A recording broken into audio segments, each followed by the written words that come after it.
रहमानिर्रहीम। अस्सलाम वालेकुम मोहतरम असातिज़ा किराम। जैसा कि आप सबको मालूम है कि ई ट्रांसफ़र राउंड 2025 स्टार्ट हो चुका है। मैंने पिछली वीडियो के अंदर आप लोगों को बताया था कि उसका मुकम्मल शेड्यूल क्या है। 22 सितंबर 2025 से स्टार्ट होगा और 15 अक्टूबर 2025 को आप लोगों के ऑर्डर जनरेट कर दिए जाएंगे। लेकिन बहुत सारे असातिज़ा किराम की जानिब से म्यूचुअल ट्रांसफ़र के हवाले से कुछ सवालात पूछे गए हैं। तो पॉलिसी 2024 ई ट्रांसफ़र पॉलिसी 2024 के मुताबिक मैं आप लोगों के साथ जो पॉइंट्स हैं वो शेयर कर देता हूँ म्यूचुअल ट्रांसफ़र के। इसके कुछ पॉइंट्स तो ऐसे हैं जिनको बिल्कुल सिंपल है, मैं उनके ऊपर हम ज़्यादा डिटेल में बात भी नहीं करेंगे, लेकिन सिर्फ एक दो पॉइंट्स ऐसे हैं ड्यूरेशन के हवाले से, वो मैं आप लोगों के साथ लाजमी शेयर करूँगा। और आप लोगों से रिक्वेस्ट भी है कि उन पॉइंट्स को लाजमी तौर पर आप समझिएगा, क्योंकि उसके अंदर कुछ लोग कन्फ्यूजन का शिकार हुए, वो मैं आप लोगों के साथ शेयर करता हूँ। सबसे पहले जो इसका पॉइंट है वो है कि म्यूचुअल ट्रांसफ़र के सब लोग अप्लाई कर सकते हैं। इसके अंदर चाहे कोई रेगुलर है या कॉन्ट्रैक्ट एम्प्लॉय है, इसके अलावा उनका सेम स्केल सेम कैडर होना चाहिए, डिसिप्लिन सब्जेक्ट सारा कुछ सेम होना चाहिए। तो ये तो सबको मालूम है, इसके अंदर किसी किस्म का कोई भाव मेरे ख्याल किसी टीचर के ज़हन में भी नहीं होगा। इसके अलावा all teacher cadres shall apply on SIS portal. SIS portal के ऊपर ही म्यूचुअल ट्रांसफ़र अप्लाई कर सकते हैं। अब होते सिस पोर्टल के ऊपर है, और जो दोनों के दोनों टीचर्स हैं यानी कंसेंट और एग्री दोनों का रजामंद होना ज़रूरी है म्यूचुअल ट्रांसफ़र के लिए। ये भी अहम शर्त है, ये भी आप सबको पता है कि दोनों टीचर्स का ही रजामंद होना ज़रूरी है। म्यूचुअल कंसेंट दोनों टीचर की ज़रूरी है at the time of verification और डॉक्यूमेंट्स भी अप्लाई करने के दौरान भी। इसके अलावा teachers of all cadre applying for inter district. अब इंटर डिस्ट्रिक्ट ट्रांसफ़र के हवाले से म्यूचुअल ट्रांसफ़र के हवाले से ज़रा गौर कर लीजिए, वो भी इस पोर्टल के ऊपर अप्लाई करेंगे।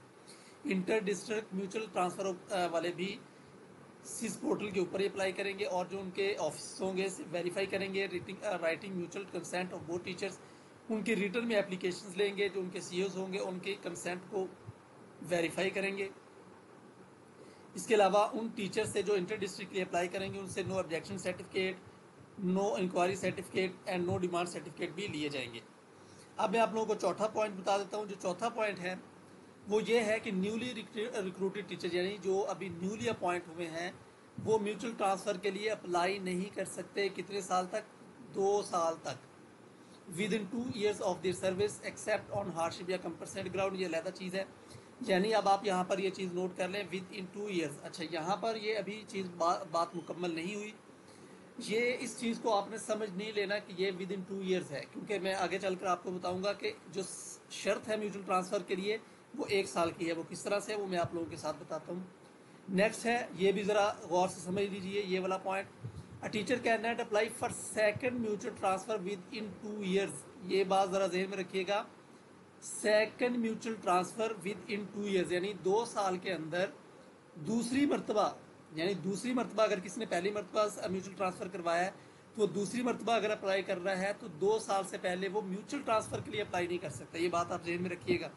म्यूचुअल ट्रांसफ़र के अगर पहली मरतबा किसी ने म्यूचुअल ट्रांसफ़र करवाया है तो दूसरी मरतबा उसने म्यूचुअल ट्रांसफ़र फिर से करवाना है तो उसके लिए 2 साल होना ज़रूरी है। लेकिन अभी भी यहाँ पर बात ख़त्म नहीं हुई, आगे चलकर मैं आपको बताऊँगा कि 1 साल का ट्रांसफ़र कैसे है, कि 1 साल सर्विस का होना किस तरह ज़रूरी है अकॉर्डिंग टू पॉलिसी। इसके अलावा the provision of mutual transfer posting shall be available to all teachers in every transfer round. बिल्कुल जैसे कि ट्रांसफ़र 2025 राउंड के अंदर म्यूचुअल ट्रांसफ़र ओपन है। इंटर के डिस्ट्रिक्ट म्यूचुअल ट्रांसफ़र के हवाले से जो BS 16 या इससे लो ग्रेड के होंगे उनकी जो सीनियरिटी लिस्ट होगी उनको बॉटम पे ले जाया जाएगा। ये आपने ज़हन में रख लेना है कि आप अपनी सीनियरिटी लूज़ कर देंगे अगर आप इंटर डिस्ट्रिक्ट ट्रांसफ़र के लिए अप्लाई कर रहे हैं तो। हाँ जी, अब यहाँ पर बात आ जाती है the application of mutual transfer shall not be considered processed on the following ground. सबसे पहला पॉइंट इसके ऊपर आपने नोट करना है, any of the applicants has less than 1 year of service at his or credit. जी हाँ, यहाँ से आपने बात ज़हन में रख लेनी है कि आपका 1 साल से कम अरसा नहीं होना चाहिए। अब ये जो 2 साल लिखा हुआ है, पहली जो शर्त है वो शर्त है सेकंड म्यूचुअल, पहली शर्त है न्यूली रिक्रूटेड के लिए, और दूसरी शर्त है सेकंड टाइम अगर आप म्यूचुअल ट्रांसफ़र करवा रहे हैं तो ये बात आपने ज़हन में रखनी है।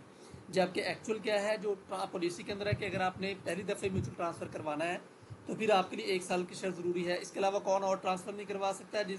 जो प्री मेच्योर रिटायरमेंट के करीब है, जिसने LPR के लिए अप्लाई किया वो भी नहीं करवा सकता।